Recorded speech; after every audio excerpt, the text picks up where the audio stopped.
The Wyoming wind howled across the desolate plains, rattling the windows of the cramped trailer where Cole Ramsey sat, his calloused hands still smeared with engine grease. It was 3:00 a.m., and he'd just finished a grueling 16-hour shift maintaining wind turbines on the sprawling High Plains wind farm. At 45, Cole was a seasoned technician, his weathered face and salt and pepper beard a testament to 20 years spent keeping America's renewable energy grid humming. His phone buzzed on the metal bunk, slicing through the silence of the trailer he shared with two other workers. The screen lit up with a text from his wife of 15 years, Jenna. "I'm done, Cole. Moving to Sedona with my 28-year-old soulmate. Took all our money. Good luck." A winking emoji followed, as if her words were a playful jab. Cole stared at the screen, his heart thudding like a misfired piston. Another message popped up, a screenshot of their joint savings account now showing a balance of $0.02 where $128,000 had been yesterday. Jenna had added a kiss emoji, a cruel flourish to her betrayal. His fingers hovered over the keyboard, the weight of 15 years crashing down. He typed, "Fine, hope it's worth it," and hit send.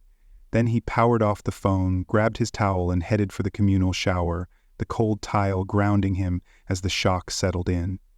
He didn't yell, didn't break anything, just let the scalding water wash away the grease and the first sting of her words. The next morning his crew noticed the change. Cole skipped his usual coffee and banter, diving straight into calibrating a turbine's gearbox. His second-in-command, Tucker, a wiry ex-Marine, shot him sidelong glances during safety checks, but kept quiet. On a wind farm, where one wrong move could send a 200-foot blade spinning out of control, personal problems stayed locked away. Cole's crew of 14 depended on his steady hand, and he wasn't about to let them down. During a lunch break, Cole checked his email in the site office, the hum of generators filling the air. Jenna had already filed for divorce, claiming he'd abandoned their marriage by working remote rotations. Her lawyer, a slick Denver type named Preston Caldwell, specialized in high-net-worth splits. The filing demanded spousal support, citing Cole's excessive income, $180,000, 0 cents a year, hard-earned through overtime and hazard pay. Worst of all, Jenna noted that her emotional support partner was now living in their ranch-style home in Casper, Wyoming. Cole's jaw tightened. Their home, paid off with his sweat and a savvy investment in a solar startup a decade ago, was his anchor. Now it was her playground. He closed his laptop and climbed back into the turbine's nacelle, the wind's roar drowning out his thoughts. That night, alone in the trailer, he sent one email, not to Jenna but to his sister Lila, a forensic accountant in Boise. "Time for protocol sagebrush," he wrote, their code from years back when they'd watched a coworker lose everything in a messy divorce. Lila's reply came in minutes. "On it. Don't respond to her until you're back stateside." Cole had 10 days left on this rotation, 10 days of 12-hour shifts in biting wind, while his life unraveled 1,200 miles away. He could have requested emergency leave, but for what? To beg a woman who'd already erased him? No. He'd finish the job, draw his paycheck, and fight on his terms. Cole met Jenna 16 years ago at a Casper rodeo, where she was selling tickets and cracking jokes about city folks who thought bull riding was glamorous. She was 29, vibrant, with a laugh that cut through the dust and noise. Cole, 30 and fresh off a contract maintaining hydroelectric dams in Oregon, was smitten. They married 9 months later, a whirlwind romance built on her warmth and his quiet reliability. His job meant long stretches away, 6 weeks on, 2 weeks off, but the pay was life-changing. In a year, he earned what most in Casper made in 4, enough to buy their home outright and build a nest egg. Jenna swore she could handle the distance, promising to keep their home fires burning while he powered the nation's grid. The cracks started showing in year 10. Jenna's texts grew curt, her complaints sharper. Missed anniversaries, lonely holidays, snide remarks about how her friends' husbands were always home for barbecues. Cole brushed it off, believing their bond was strong. But by 40, he noticed her calls dwindling, her social media filled with yoga retreats and self-discovery posts. Last Thanksgiving, he'd come home to find their living room transformed, new bohemian decor, sage green walls, none of it discussed. I needed a vibe shift, Jenna said dismissively. He let it slide, too tired to argue. 2 months ago, he'd spotted odd transfers from their joint account. $5,000 0 cents here, $8 0 cents there. Roof repairs, Jenna claimed. But when Cole drove by before his last rotation, the roof looked fine. A red Tesla he didn't recognize sat in their driveway, its plates from Colorado. 3 weeks ago, her texts stopped entirely, replaced by vague excuses about new hobby. A neighbor, Hank, sent a photo of a U-Haul in their driveway with a note, "Thought you'd want to see this." Cole didn't reply, sensing the truth was coming whether he chased it or not. The day after Jenna's text, Cole was 150 feet up a turbine, checking blade pitch controls, when the satellite phone in his pocket rang. It was Lila, her voice urgent. "You good to talk?" "Give it to me straight," Cole said, bracing against the wind. "She's been at this for 16 months, Lila said. Moved $192,000, 0 cents, total, to an account in her maiden name. Small at first, then big chunks last quarter. Your $128, 0 cents was just the final grab. She also changed your life insurance beneficiary to herself 8 months ago and took a $35, 0 cents home equity loan, forging your signature."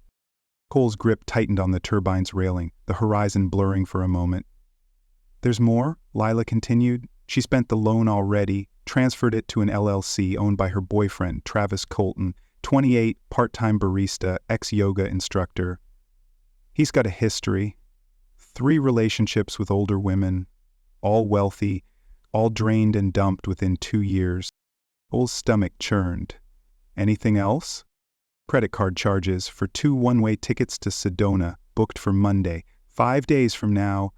She's planning to vanish before you're back." He hung up, the wind's howl mirroring the storm in his chest. 15 years of marriage, of sending every paycheck home, of believing Jenna's "I miss you" texts, dismantled with surgical precision. The worst wasn't the money, it was the foresight.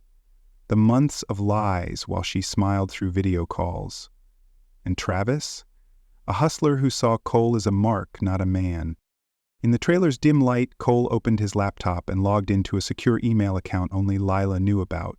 He accessed Sagebrush Ventures, a holding company he'd set up 7 years ago after a colleague's divorce left him penniless. The balance loaded, $1,400,000, 0 cents, 65% of his income funneled there over the years, fully disclosed on taxes, but shielded from marital claims through Lila's clever structuring. He sent one email to his lawyer, Ellie Harper, in Boise. Launch Operation Dust Storm. Then he closed the laptop and poured a cup of instant coffee, the bitterness matching his mood. For the first time since Jenna's text, he felt a flicker of control. The trailer's walls seemed to close in, but Cole's mind was clear. Jenna thought she'd outsmarted him, that he'd crumble 1,200 miles away while she and Travis built their desert dream. She didn't know about Sagebrush Ventures, didn't know Lila was already tracing every dollar, didn't know Cole had spent years preparing for a worst-case scenario. As he sipped his coffee, Tucker knocked on the door, his face etched with concern. "Everything solid, boss?" "Rock steady," Cole said, forcing a half-smile. And it was. Jenna had played her hand, but Cole was holding aces. He'd finish his rotation, return to Casper, and face her on his turf, not as a victim, but as a man who'd learned the hard way that trust, once broken, could be rebuilt into something stronger. The Wyoming wind screamed across the High Plains wind farm, a relentless force that matched the storm raging in Cole Ramsey's chest. 7 days into the final stretch of his rotation, Cole clung to the ladder inside a towering turbine, his hands steady despite the betrayal that had gutted him. Jenna's midnight text. "I'm done." Cole. "Moving to Sedona with my 28-year-old soulmate, took all our money." Played on a loop in his mind, each word a blade. She'd drained their $128,000 0 cents savings, forged a $35 0 cents home equity loan, and plotted with her lover, Travis Colton, to vanish before Cole could return. But Cole wasn't breaking. He'd activated Protocol Sagebrush with his sister Lila, securing his hidden $1,400,000 0 cents in Sagebrush Ventures.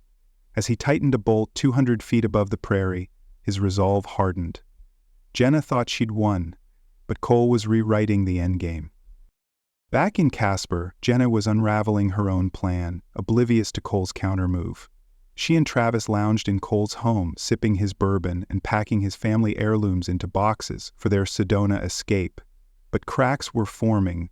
The bank had frozen the $192,000 0 cents she'd siphoned, demanding Cole's in-person verification. Her texts to him grew frantic. "Cole, it's an emergency, call the bank." But he didn't reply, his phone off, his focus on the turbines. Lila's latest update had chilled him. Texts between Jenna and Travis hinted at a plan B tied to his life insurance. A shadowy suggestion of an accident. Cole's jaw clenched as he descended the turbine. The wind's howl drowning out the ache of 15 years betrayed. He wasn't just fighting for money, he was fighting for his life. Cole met Jenna 16 years ago at a Casper rodeo, her quick wit and sunlit smile drawing him in like a moth to flame. He was 30, a wind turbine tech with a knack for fixing what others couldn't, fresh off a dam project in Oregon. She was 29, a free spirit who made everyone feel like family. Their courtship was a whirlwind. Bonfires, late-night drives, promises to build a life together. They married in a small chapel, Cole in boots, Jenna in lace, vowing to weather any storm. His job demanded 6-week rotations, but the pay built their dream. A cozy Casper home, paid off early, and a savings account for their future. Jenna swore she could handle the absences, kissing him goodbye with a smile each time he left. The first decade was solid, or so Cole thought. Jenna sent photos of her garden, called to share small victories, a new recipe, a stray dog she'd adopted. But by year 10, her warmth faded. She complained about missed Thanksgivings, snapped about his obsession with work. Cole, ever the fixer, promised shorter contracts, but the distance grew. 3 years ago, she joined a yoga studio, her texts turning cryptic, filled with talk of finding herself. Last Christmas, he returned to a home he barely recognized. Bohemian rugs, sage-green walls, his old recliner gone. "I needed a reset," Jenna said, her eyes avoiding his. He nodded, swallowing the hurt, believing love meant giving her space. Warning signs piled up, but Cole's trust blinded him. 6 months ago, he noticed $5,000 0 cents missing from their account. Plumbing issues, Jenna claimed, but the pipes were fine when he checked. A red Tesla appeared in their driveway, its Colorado plates unfamiliar. He asked, she deflected. 2 months ago, her calls stopped, replaced by vague texts about art projects. A neighbor, Hank, sent a photo of a U-Haul parked at their house, captioned, "Heads up, buddy." Cole's gut twisted, but he clung to the hope that Jenna, his Jenna, wouldn't betray him. Now, staring at Lila's evidence, $192 0 cents, stolen, forged loans. A lover plotting his demise. Cole saw the truth. His marriage had been a mirage, dismantled while he powered a nation's grid. With 3 days left on rotation, Cole worked like a man possessed, his crew sensing the shift but respecting his silence. Tucker clapped his shoulder after a shift, saying nothing, his eyes saying everything. Cole's nights were spent in the trailer, poring over Lila's updates. She'd uncovered Travis's pattern, 3 older women, all wealthy, all left broke and broken-hearted. The latest bombshell was a text from Travis to Jenna. "If Cole won't sign off on the money, we go to Plan B. He's up on those turbines all day." Shit happens. Cole's blood ran cold. He wasn't just a mark. He was a liability they might eliminate. Lila urged him to stay on the wind farm, safe from their reach, while she and Ellie Harper, his lawyer, built an airtight case. Fraud, forgery, conspiracy. Cole's calm was his armor, but beneath it, grief surged. He thought of his dad, a rancher who taught him to trust deeply but guard wisely, gone 5 years now. Of his sister's kids, who called him Uncle Cole and loved his campfire stories. Of the home he'd built for Jenna, now a stage for her deception. Late one night, he pulled a photo from his wallet. Him and Jenna at Yellowstone, her head on his shoulder, both smiling. He traced her face, tears burning his eyes. How had love turned to this? The pain wasn't just the money, it was the years poured into a lie, the family dreams now ash. But as he tucked the photo away, resolve replaced sorrow. Jenna had underestimated him, and that was her fatal mistake. Cole landed in Boise 48 hours after his rotation ended, met by Lila at the airport. Her hug was fierce, her eyes blazing with fury. "She's been calling your phone non-stop," Lila said, handing him a burner phone and a folder thick with evidence. "Bank still got her money locked, she's panicking." Cole nodded, his face a mask of calm. "She doesn't know I'm back?" "Nobody does, except me and Ellie," Lila confirmed. She showed him texts from Jenna's cloud backup, synced to Cole's Apple account, a mistake Jenna never corrected. One exchange, dated yesterday, stopped him cold. "Jenna, bank's not budging, need Cole to verify." "What now?" "Travis, he's out there for days, tell him your dad's sick, get him to authorize you." "Jenna, he's not answering." "Travis, then we push plan B. Insurance pays double for workplace accidents." "Turbines are risky." Cole handed the tablet back, his hands steady but ice cold.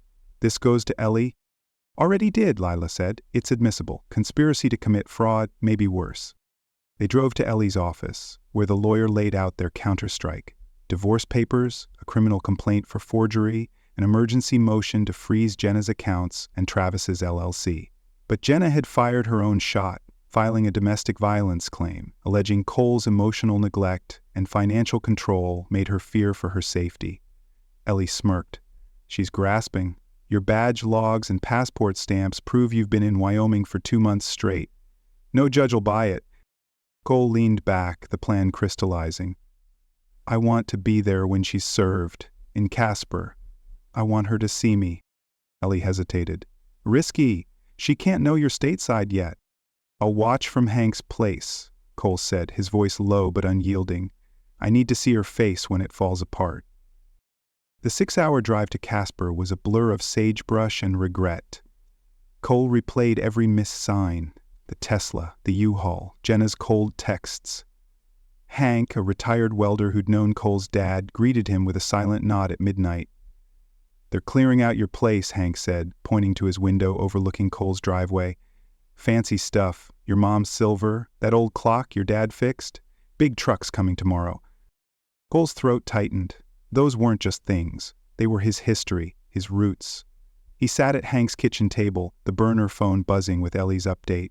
Jenna had listed their home for sale, forging Cole's signature, priced 25% below market for a quick flip. The betrayal cut deeper than the money, a knife through his family's legacy. At 3:00 and unable to sleep, Cole logged into his home's security cameras, a system he'd installed for Jenna's safety. She'd forgotten it existed. The feed showed Travis by their pool, lounging in Cole's old Wyoming cowboy's hoodie, sipping his whiskey. Jenna paced nearby, her face taut, arguing on the phone. Cole's heart pounded, not with rage, but with a fierce clarity. This was his home, his life, and they were stealing it piece by piece. By dawn, Ellie confirmed the sheriff would serve papers at 9:00, i.e. Lila set up surveillance from Hank's, cameras ready to capture every moment. Cole watched from the window as Jenna and Travis loaded his grandmother's silver frames into the Tesla, oblivious to the unmarked car pulling up. 2 deputies and a court officer stepped out, right on time. Cole's pulse raced, not with fear, but with the thrill of justice closing in. "It's time," he told Hank, stepping toward the door. He crossed the street, heart hammering, ready to face the woman who'd tried to erase him. As the deputies knocked, Cole stood just out of sight, his eyes locked on the door. When Jenna answered, her confusion would turn to shock, and Cole would be there, not as the man she'd broken, but as the one who'd outplayed her at her own game. The Casper sunrise bled orange across the Wyoming plains, casting long shadows over Cole Ramsey's home, a home he'd built with love, now a crime scene of betrayal. Cole stood in Hank's kitchen, his eyes fixed on the deputies approaching his front door, their boots crunching on the gravel. Moments ago, he'd watched Jenna and Travis load his grandmother's silver into their Tesla, oblivious to the trap closing around them. Jenna's text, "I'm done, Cole, moving to Sedona with my 28-year-old soulmate," had shattered 15 years of marriage. But Cole's counterstrike was surgical. with $1,400,000 safe in Sagebrush Ventures. Evidence of Jenna's $192,000 theft, forged loans, and a chilling Plan B tied to his life insurance. Cole was no victim. As the deputies knocked, he stepped into view, ready to see Jenna's world collapse. The wind howled, carrying the weight of a reckoning. Jenna opened the door, her face shifting from annoyance to shock as the deputies identified themselves. "Mrs. Ramsey, we're serving you and Mr. Colton with court documents," one said, handing over a thick stack. Cole moved closer, his silhouette catching her eye. Her gasp was audible, her hand flying to her chest. "Cole, you're supposed to be in Wyoming." "Surprise," he said, his voice low, steady, cutting through the morning chill. Travis appeared behind her, his smug grin fading as he saw Cole. The deputies listed the charges: emergency restraining order, asset freeze, criminal complaints for forgery, fraud, and conspiracy. Cole's gaze locked on Jenna's, her eyes darting like a trapped animal's. "You can't do this," Travis blustered, stepping forward. "She's scared of you. We've got a domestic violence claim." "Dismissed this morning," Cole interrupted, his tone ice cold. "Judge Harlow didn't buy it, especially after seeing your texts about Plan B and my insurance policy. Hard to abuse someone from a wind farm 1,200 miles away." Travis's face went ashen, his bravado crumbling. Jenna's tears started, but Cole saw the calculation behind them, a performance, not remorse. "Cole, this is a mistake," she stammered. "I was just protecting our future. By stealing my mom's silver, selling our home with a forged signature?"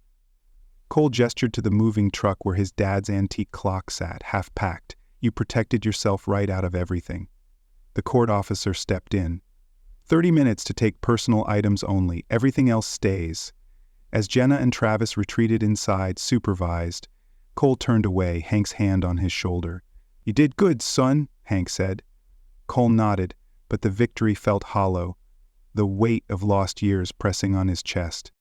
The courtroom in Casper was a stark contrast to the open plains. Fluorescent lights, polished wood, the air thick with tension. 3 weeks later, Cole sat beside Ellie Harper, his lawyer, his face unreadable, as Jenna and her attorney faced them across the aisle. Travis was gone, having fled 2 days after the serving, taking Jenna's remaining cash and jewelry, a pattern Lila's research had predicted. Jenna's domestic violence claim had collapsed under Cole's airtight alibi. Badge logs, passport stamps, and phone records proving he'd been on the wind farm for 2 months. Now, her fate hung on the evidence of her betrayal. Judge Harlow, a no-nonsense woman with 25 years on the bench, reviewed the documents with a frown. Bank records showed Jenna's 16-month scheme to siphon $192,000. Forged signatures secured a $35 loan, funneled to Travis's LLC. She said, her voice like gravel. "Are you aware of the penalties for conspiracy to commit fraud, or worse?" Jenna's lawyer whispered frantically, but her client's facade cracked, tears streaming. "It wasn't like that," Jenna choked out. "Travis, he misled me." "Save it for the criminal trial," Harlow snapped. She turned to Cole, her expression softening.